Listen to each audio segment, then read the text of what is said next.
지금까지 오랜 시간 동안 저희들은 그리스도인의 내면적이고 도덕적인 삶의 기준이 어떤 것인가를 예수님을 통해서 배웠습니다.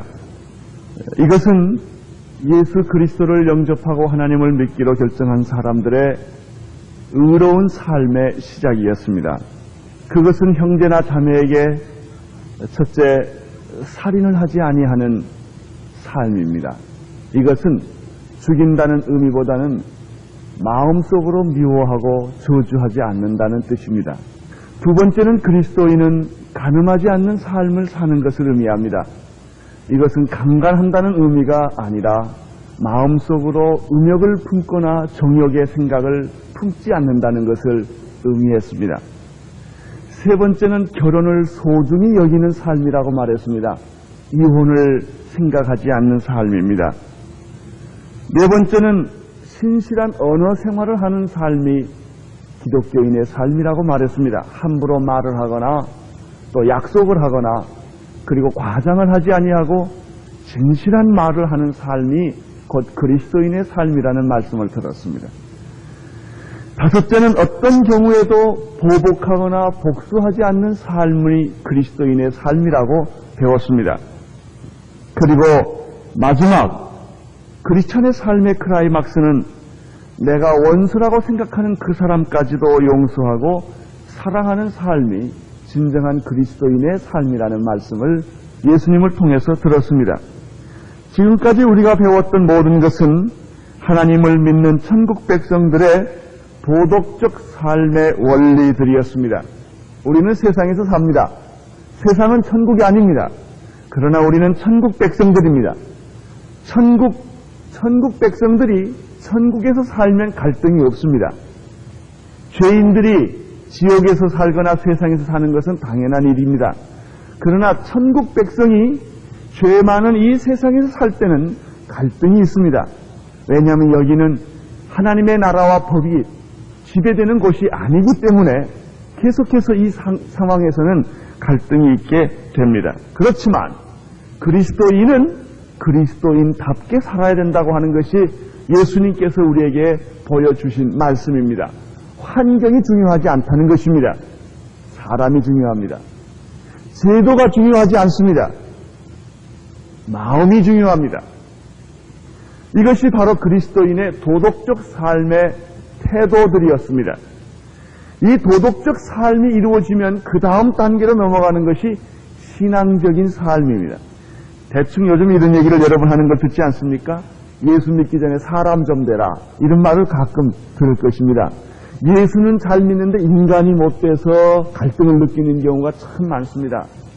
이것은 거꾸로 된 것입니다. 도덕적 삶이 완성이 되어야 신앙적 삶이 완성이 됩니다.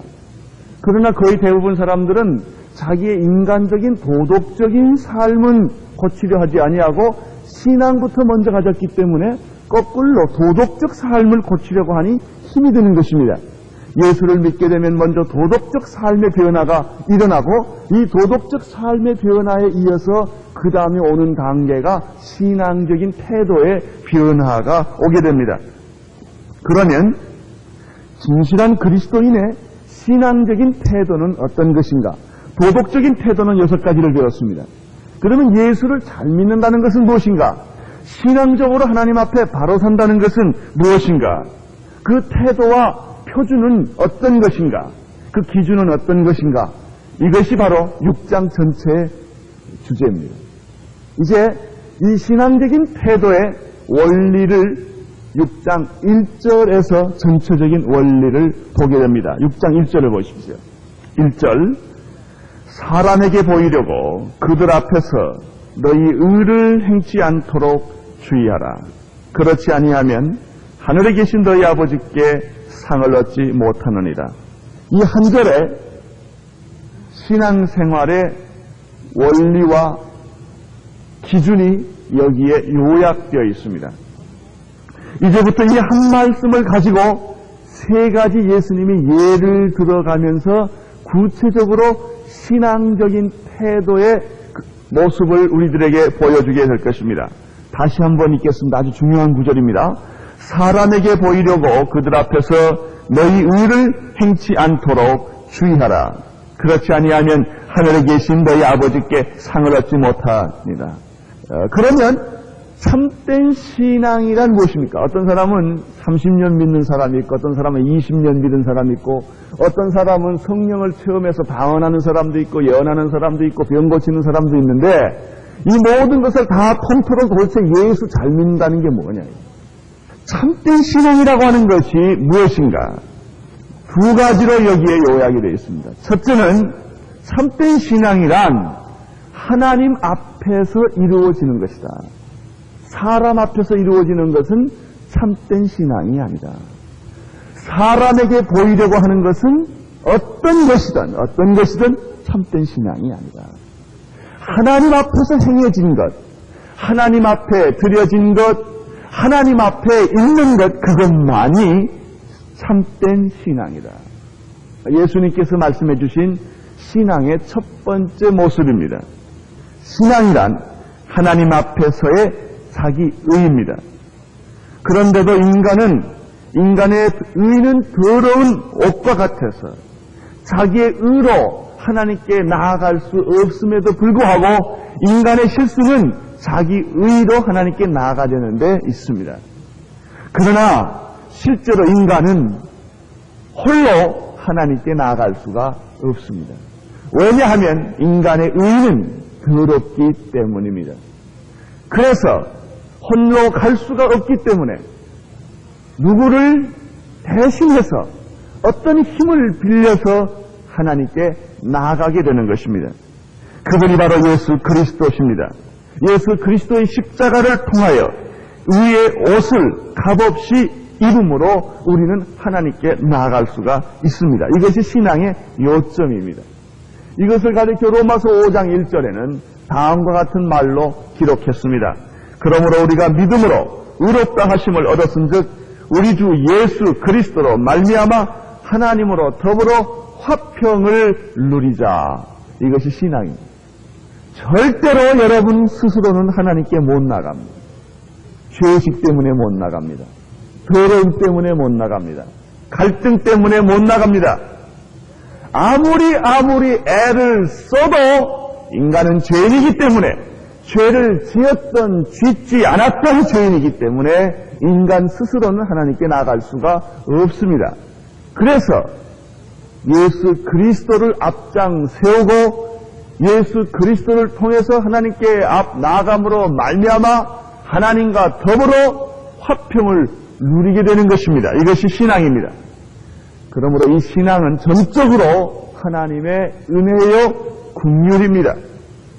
내가 주장하거나 자랑할 만한 것이 하나도 없다는 사실을 알게 됩니다. 오로지 하나님에 의해서만 이 신앙은 가능한 것입니다. 절대로 불가능합니다. 다리를 쓸 수 없는 어떤 사람이 있다고 합시다. 그는 휠체어를 타고 다녀야 한다고 생각하십시다. 자기 힘으로 교회에 올 수 없습니다. 누군가 자동차를 태워줘야 하고 누군가 들어줘야만 올 수 있습니다. 인간이 자기 힘으로 할 수 있는 것이 있고 할 수 없는 것이 있습니다. 신앙이란 자기 힘으로 되지 않습니다. 그러므로 이 신앙이란 전적으로 하나님 앞에서만 가능합니다. 그래서 예수님께서 우리에게 이렇게 말씀해 주신 것이에요. 사람에게 보이려고 그들 앞에서 너희 의를 행치 않도록 조심하라. 사람 앞에서 너희들 자신을 보이려고 신앙적인 쇼를 하지 말라. 그런 말이에요. 사람 앞에서 헌금하지 말라. 사람 앞에서 찬양하지 말라. 사람 앞에서 봉사하지 말라. 사람 앞에서 구제하지 말라. 사람 앞에서 선교하지 말라. 사람 앞에서 모든 것을 하지 말라. 이것은 다 의미가 없는 것이다. 왜? 신앙은 사람 앞에서 하는 것이 아니기 때문입니다. 이 신앙의 기본적인 태도입니다. 사람 보기 좋게 교회 건물을 만들고 사람 듣기 좋게 설교를 하고 사람에게 칭찬받기 위해 목소리를 높이고 이러한 모든 것들은 의미가 없는 것이다. 아니, 의미가 없다기보다는 오히려 하나님과 더 멀리하게 하는 것이다. 나는 요즘에 재미있는 얘기를 들었어요. 전대협에서 과격한 학생들의 거의 대부분이 크리스천이라는 얘기를 들었어요. 깜짝 놀랐습니다. 어떤 크리스천인가?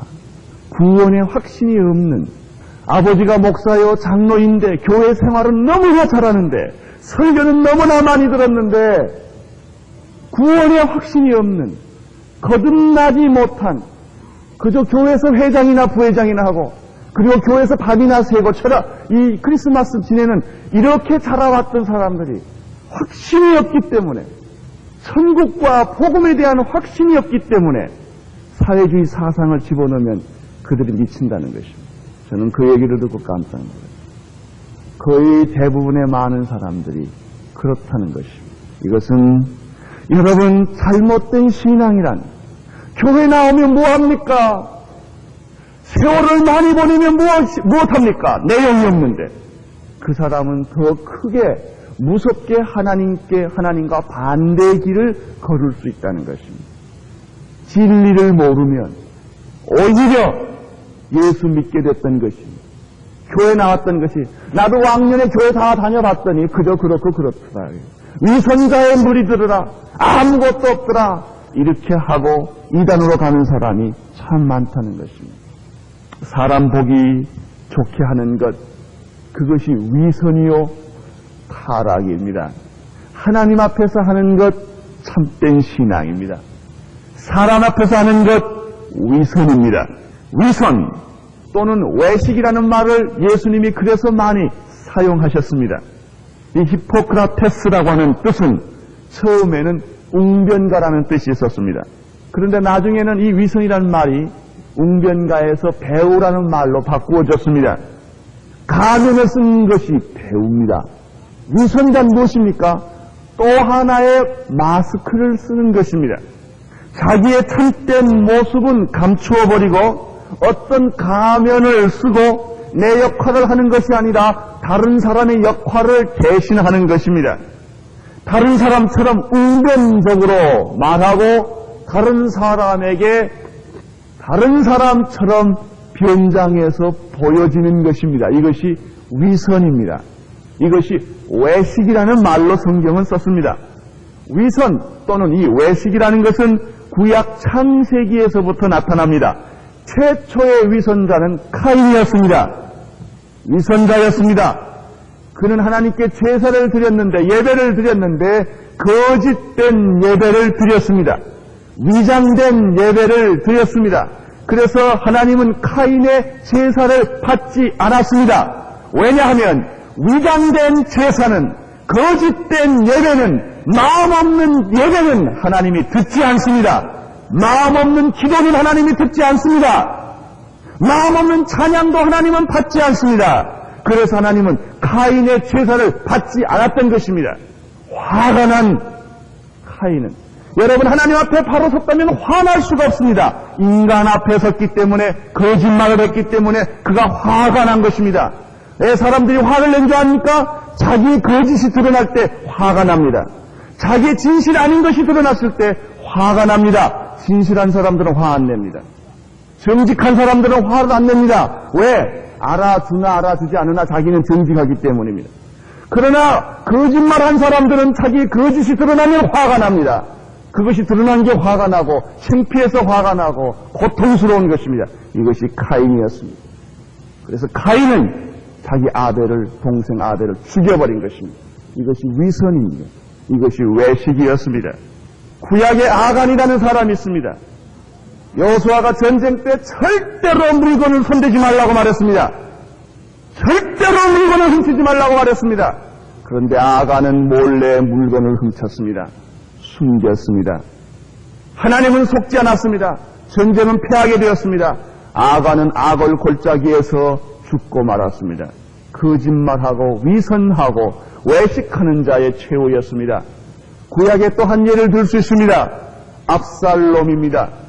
다윗의 배다른 자식입니다. 압살롬은 위선자의 대표입니다. 그는 아비를 속이고 형제를 죽였습니다.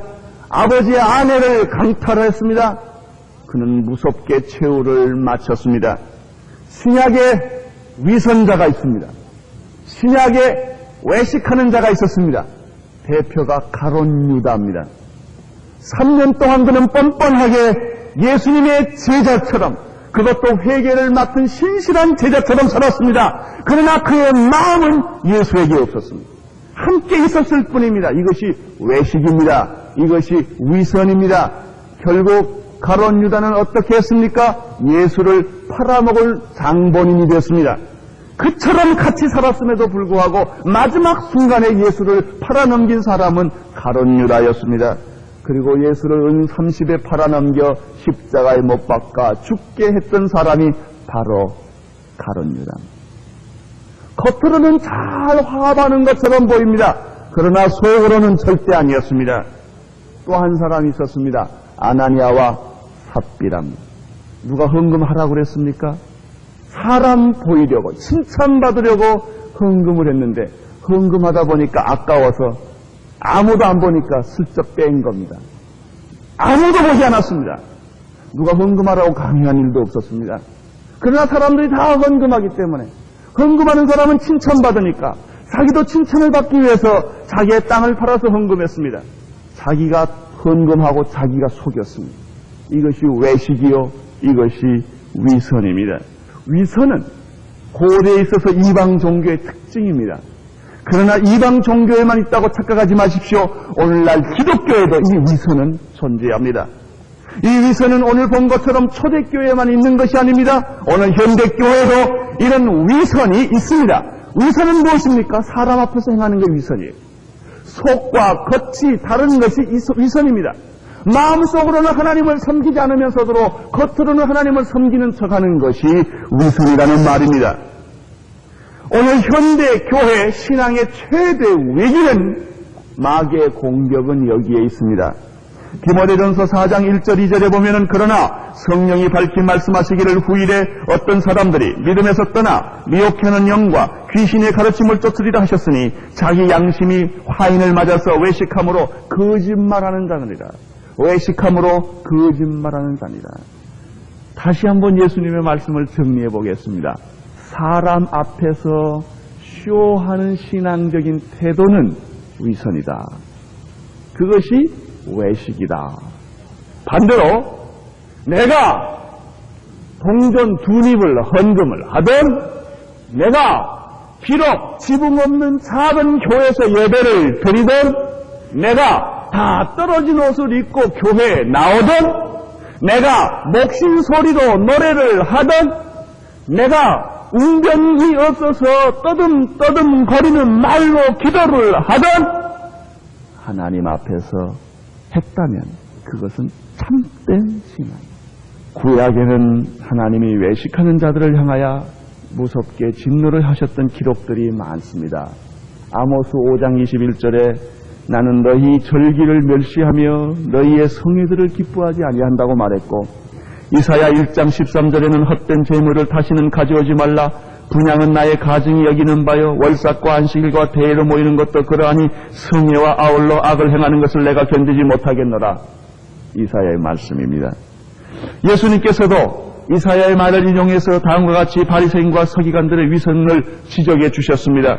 이 백성이 입술로는 나를 존경하되 마음은 내게서 멀도다. 사람의 교훈을 삼아 가르치니 나를 헛되이 경배하는도다. 그렇게 말했습니다. 하나님 앞에서 모든 신앙 행위를 하는 것 같으나 실상은 세상의 교훈과 사람들의 칭찬을 구하고 있는 것입니다. 목사의 최대 위기는 뭔지 아세요? 설교하는 목사는 하나님 앞에서 설교하기보다는 사람 앞에 설교할 확률이 참 많습니다. 사람들이 잘 모일 수 있는 설교를 하려는 유혹이 있습니다. 설교 끝나면 목사님 설교 참 좋네요. 이 말 듣고 싶은 유혹이 있습니다. 얼마나 큰 유혹인지 아십니까? 이것이 위선이라는 말입니다. 제일 위선의 유혹에 잘 빠질 수 있는 사람이 성직자들입니다. 그런 까닭이에요. 사람의 칭찬에 대한 탐욕스러운 갈구는 우리의 신앙을 유혹하는 최대 유혹입니다. 예수님께서 요한복음 5장 43절에서 너희가 서로 영광을 취하고 유일하신 하나님께부터 오는 영광을 구하지 아니하는도다.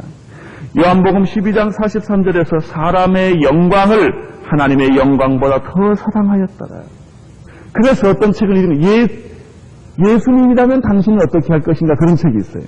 여러분, 이 제단을 만들 때 사람들이 어떻게 이걸 예쁘다고 볼 것인가가 아니라 하나님이 뭘 기뻐할 것인가.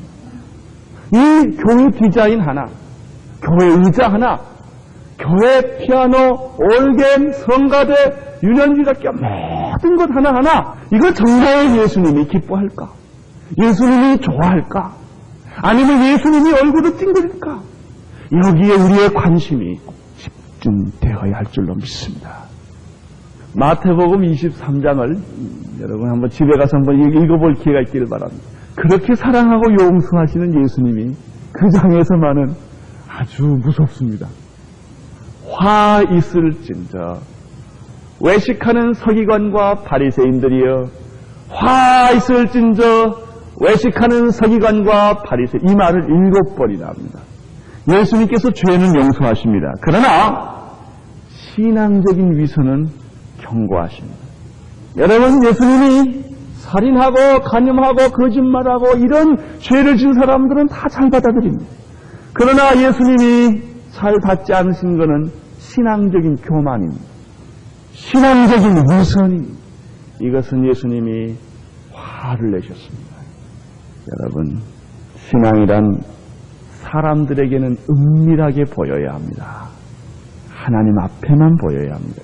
가능하면 사람들에게는 보이지 않게 하는가. 그렇다고 다 숨는 것을 의미하지 않습니다.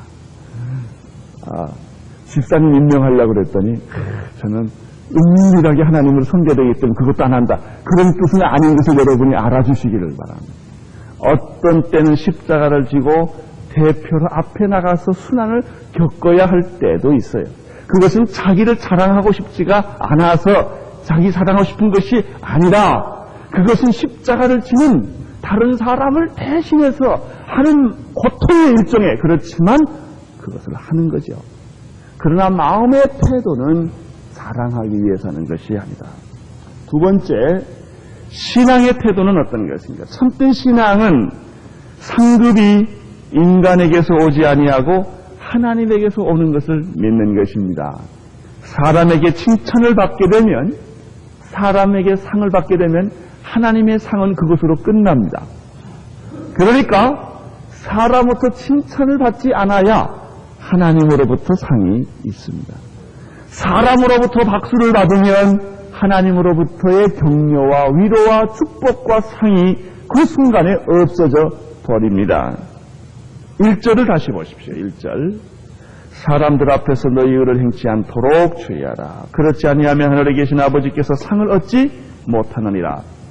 상을 받는다라는 말의 뜻은 그 당시에 상거래 전문 용어였습니다. 그래서 물건을 샀을 때 영수증을 발급하는 것을 가리켜 상을 받았다라는 말과 같습니다. 여러분, 하나님 앞에 무슨 선한 일을 하기로 마음에 결정한 순간에 이미 하나님 나라에서는 뭐가 발급이 됐어요? 영수증이 이미 발급이 됐어요. 그런데도 사람한테 칭찬을 받으면 영수증 몇 번 받는 거예요? 2번 받는 거예요. 이미 하나님에게서는 영수증이 발급이 된 겁니다. 우리가 좋은 일을 하려고 마음 먹는 순간에 이미 축복은 임해버린 겁니다. 이미 내가 좋은 일을 하나님 앞에 예배드리려고 마음 먹는 그 자체가 이미 축복입니다. 그렇습니다. 이것이 축복입니다. 만일 우리가 사람에 의해서 인정받고 칭찬을 받게 된다면 다시는 천국에서 받을 것이 아무것도 없을 것입니다. 그 말은 무엇입니까? 여러분의 예배 행위가 의미가 없다는 겁니다. 하나 많아요. 하나 많아. 왜? 하나님이 기억을 할 수가 없기 때문입니다. 사탄은 우리들에게 완전하고 영원한 축복 대신에 일시적이고 현실적인 축복을 가지고 유혹합니다. 그래서 하나님으로부터 오는 영적 축복보다는 사람들의 감미로운 칭찬 소리와 입술의 상급을 바라보게 하는 것입니다. 이것이 사탄의 유혹입니다. 여러분, 우리는 참된 신앙의 두 가지를 배웠습니다. 첫째는 사람 앞에서 하는 것이 아니다. 신앙이란 언제나 하나님 앞에서 하는 것이다. 그건 작건. 두 번째는 상급이 인간에서부터 오는 것이 아니다. 하나님으로부터 오는 것을 믿는 것이다. 내가 하나님 앞에 하는 순간에 이미 그 마음의 축복이 임한 것이다. 이런 말씀을 여러분이 들으셨습니다. 이 두 가지 원리를 가지고 이제 예수님이 세 가지 예를 들어서 적용을 합니다. 첫째는 구제입니다. 두 번째는 기도입니다. 세 번째는 금식입니다. 구제와 기도와 금식은 신앙적인 모든 행위를 대표하는 것들입니다. 구제에 관해서는 1절부터 4절까지 기록되어 있는데 이 구제란 나와 이웃 관계에서 생기는 신앙적인 자세입니다. 두 번째, 기도란 5절에서부터 15절까지 나오는데 기도란 뭐예요? 나와 하나님과의 관계에서 생기는 신앙적인 태도입니다. 세 번째, 금식은 무엇입니까? 금식은 이웃과도 관계도 아니고 하나님과의 관계도 아니에요. 금식은 누가 굶어야 돼요? 내가 굶어야 돼요. 나와의 문제입니다. 나와의 관계에 있어서 신앙적인 태도를 어떻게 할 것인가? 오늘은 첫 번째 구제에 관한 얘기만 드리고 다음에 계속해서 하겠습니다. 2절을 보시오. 구제는 구약에서나 신약에서나 이웃을 향한 하나님의 뜻입니다. 헬라어 엘레모스에 쓰는 자비 또는 연민을 뜻합니다. 하나님은 악인에게도 선인에게도 마찬가지로 뭘 주십니까? 비와 햇빛을 주십니다. 하나님은 자비와 사랑의 하나님이십니다. 약한 자, 배고픈 자, 억눌린 자에 대해서 하나님은 특별히 관심이 있으십니다. 다시 한번 말씀드리겠습니다. 신구약을 잘 보면 하나님은 특별히 억눌리고 배고프고 고문을 당하고 학대받은 사람에 대해서 하나님은 특별한 관심이 있으십니다. 그래서 하나님은 자기 자녀들이 배고프고 굶고 헐벗고 메말고 약하게 사는 것을 하나님은 원치 않습니다. 도와주기를 원합니다. 하나님은 직접 도와줄 수가 몸이 아니시기 때문에 언제나 사람을 통해서 돕도록 유도하십니다. 레위기 19장 18절에도 내 이웃을 내 몸과 같이 사랑하라는 말씀이 있습니다. 예수님께서는 하나님을 사랑할 뿐만 아니라 내 이웃을 내 몸과 같이 사랑하라고 말했습니다. 사도행전에서 성령을 받은 사람들은 전도를 했을 뿐만 아니라 구제를 했다는 사실을 꼭 기억하십시오. 구제했습니다. 성경에 보면 구제는 하나님의 뜻입니다. 그리고 하나님의 명령입니다. 그런데 구제하는 것은 참 좋습니다. 그런데 문제는 구제할 때 어떻게 하느냐는 것입니다. 여기에 신앙적인 태도가 있어요. 구제하는 건 당연한 겁니다. 그것은 잘났다고 뽐낼 게 못 됩니다. 마치 11조 하는 거는 당연한 거예요. 그거는 11조 했다고 해서 내가 뭘 했다 이렇게 말할 수가 없어요. 그거는 하나님 걸 다시 주니까 내 걸 주면 좀 자랑하겠지만 하나님 걸 맡겼다가 내가 다시 주니까 그거는 자랑할 게 하나도 없는 거예요. 그건 아주 당연한 겁니다. 안 한 건 문제지요. 구제는 해서 자랑할 게 없어요. 그건 당연한 거예요. 그런데 문제는 뭐예요? 구제하는 태도가 문제예요. 실제로 어떻습니까? 우리가 조그만한 구제를 할 때 사진 찍지 않습니까? 전달식.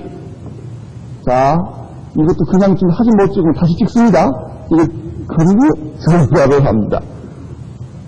신문과 잡지에 내기를 원하고 나팔 불기를 원합니다. 눈꽃만큼 구제하고 그런 것처럼 말합니다. 어떤 사람은 일부러 구제 다 하는 사람이 있어요. 구제합시다. 자기는 구제 하나도 안 해. 그러나 구제하자는 말을 하고 돌아다녀요. 그렇기 때문에 그 사람이 구제를 제일 많이 하는 것 같아요. 일부러 하는 구제들. 당신이라고. 나는 사람들 격려하는 사람이 되나요? 아니요. 이 사람은 그 구제하자고 말함으로 자기가 구제하는 사람처럼 칭찬받고 싶은 거예요. 그냥 실제로 구제하자 그러면 아까워서 못해요. 절대 못해요. 난 못 도와줍니다. 빈 수레가 요란하듯이 언제나 보니까 작은 구제하는 사람들이 큰 구제한 것처럼 소리치고 다닙니다. 진짜 구제한 사람들은 말이 없어요. 진짜 봉사하고 헌금하고 헌신한 사람들은 언제나 뒤에 탁 숨어요. 그런데 옆을 낸 사람들, 작은 구제한 사람들은 자기가 온통 당한 것처럼 이렇게 행동을 하고 다니는 것을 가끔 봅니다. 신앙의 외식이란 나팔 불고 자기 선전하는 것입니다. 이러한 구제는 하나님이 기억하지 않습니다. 진정한 구제란 사람이 모르게 하는 것입니다. 예수님께서 이렇게 말했습니다. 정말 구제했다면 자기 상을 이미 받은 것이다. 신앙적 행위란 그 자체가 축복입니다. 여러분, 나는 이런 사람이 되지 않기를 바랍니다. 여러분이 헌금을 했거나 구제를 했을 때 어떤 그것을 확인하고 간섭하고 그 결과에 대해서 추궁하는 사람이 있어요. 그리고 다 잘 썼나까지 확인을 해요. 그건 여러분이 할 일이 아닙니다. 이미 헌금한 태도와 구제한 태도를 다 잃어버린 사람, 그 다음부터는 비판 의식이 생기기 시작하고 시험 들기 시작합니다. 왜 돈을 저렇게 쓰나? 왜 저렇게 하는가? 이미 구제하던 기쁨은 다 없어져 버리고 말았어요. 헌금하던 기쁨도 다 잊어버리고 말았어요. 불행한 사람들입니다. 그것은 구제나 헌금을 통해서 다른 사람을 지배하려는 지배욕에 불과합니다. 그러면 참된 구제는 어떤 태도입니까? 3절, 4절에 기록되어 있습니다. 읽어주시기를 바랍니다. 너를 구제할 때 오른손이 하는 것은 왼손이 모르게 하여 내 구제함이 은밀하게 하라. 은밀한 중에 보시는 너희 아버지가 갚으시라.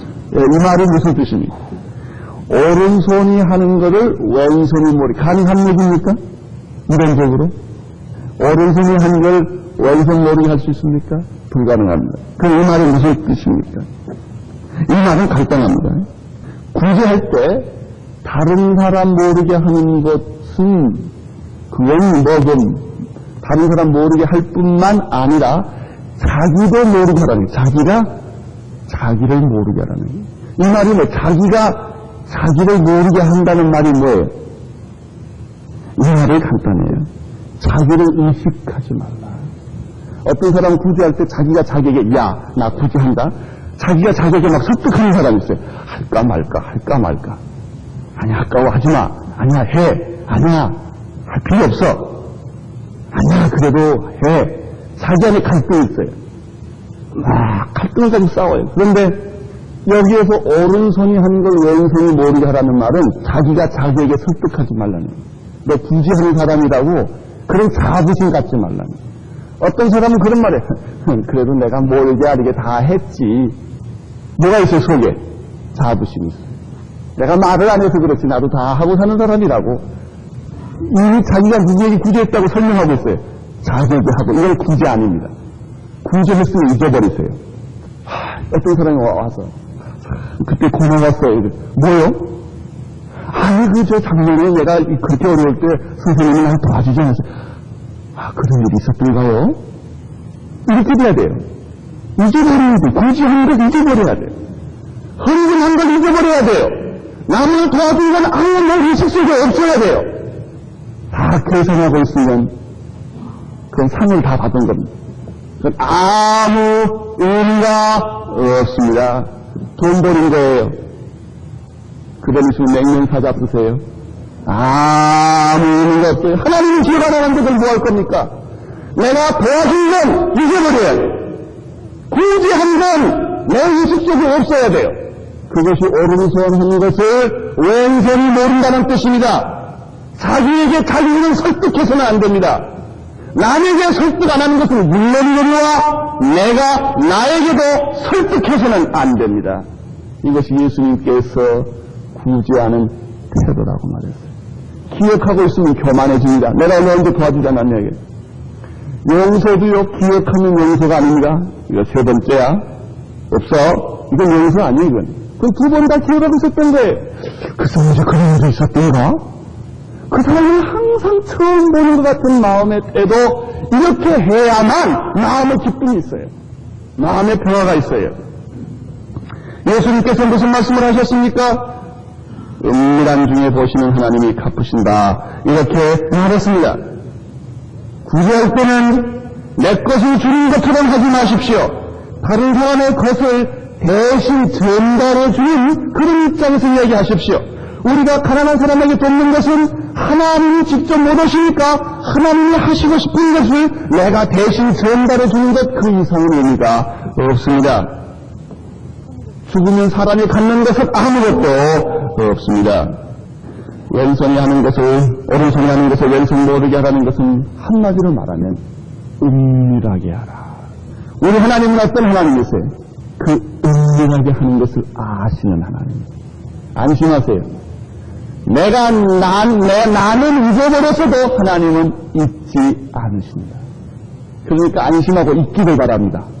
하나님이 다 기억하고 계시니까 여러분들이 피곤하게 그걸 애써 기억할 필요가 없어요. 다 잊어버리세요. 남 도와준 건 다 잊어버리세요. 구제하는 건 다 잊어버리세요. 헌금한 거 다 잊어버리세요. 내가 이 교회에다 얼마나 헌금했냐, 이거 쓸데없는 생각은 깨끗이 잊어버리세요. 다 잊어버리세요. 예수님은 한 번도 자기를 과시하지 않으셨습니다. 예수님은 십자가에 못 박혀 죽고도 한 번도 자기의 의를 주장하지 않으셨습니다. 여러분에게 이런 축복이 있기를 바랍니다. 사도행전 20장 35절에 주는 것이 받는 것보다 복되더라.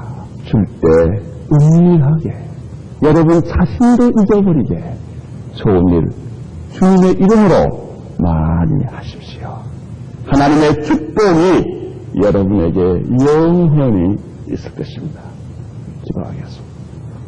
하나님 아버지, 오늘 저희들은 구제를 어떻게 해야 하는지, 남을 어떻게 도와야 하는지 배웠습니다. 하나님의 성령의 놀라운 축복이 저들에게 임하게 하여 주시옵소서. 오늘의 교회가 실로 구제하는 교회, 선교하는 교회, 봉사하는 교회, 아버지, 그러나 우리들 자신은 아무것도 기억할 수 없는 교회가 되게 하여 주시옵소서. 예수님 이름으로 기도드리옵나이다.